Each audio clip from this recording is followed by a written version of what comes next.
Good afternoon, everybody. Welcome back to Ottawa Vintage Motorcycles. My name's Todd, and this is part 2 of the ZX6R won't start video. I did a video a couple weeks ago.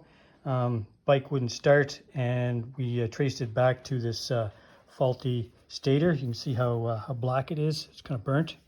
So we bought a stator off what we thought was a reputable place, and installed it along with a new voltage regulator.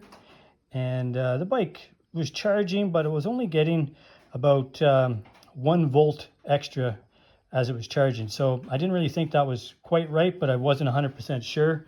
I thought it should have been at least 14 volts. And I found out afterwards that actually that was the case. It should have been up over 14 volts, which is what I thought.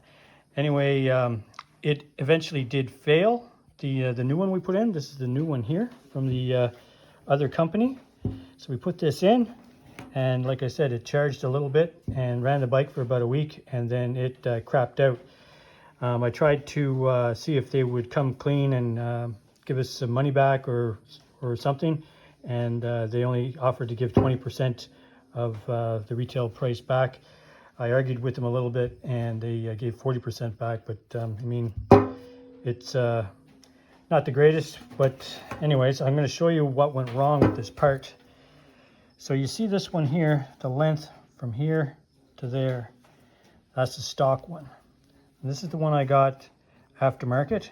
So if we line it up here, and if you look, you see how much longer this little plug is. See how it sticks right out there? Well, that plug sits inside the cover, and because it's so long, this has got to go back and kind of hide away in there. Whereas this one here, it's just tucked in nicely. There's no other place to put the wire, and this rubber boot doesn't move. So what happened was the rotor touched here and shorted it out. So I had to replace this again. We went to the actual Kawasaki dealer, and we got a brand new one, genuine Kawasaki parts. They were quite expensive. It was about $800 for the stator and the rotor with the gasket, versus this one, which was, it was still pretty expensive, but it's quite a bit cheaper than that. So we went with the genuine stuff.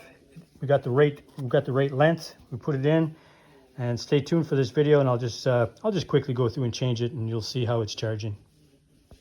So here's the new genuine Kawasaki part.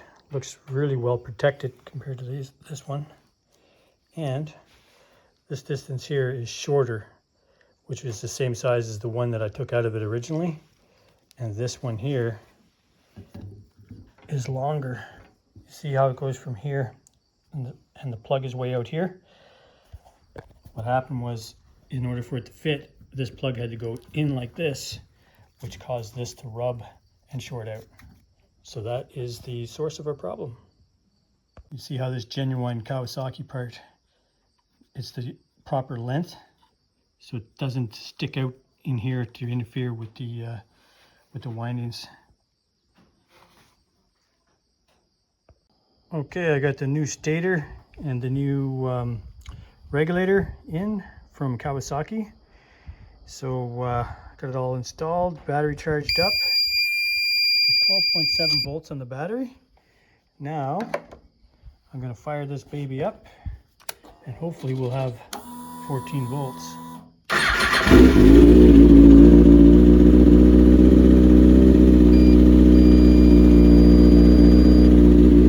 Yes.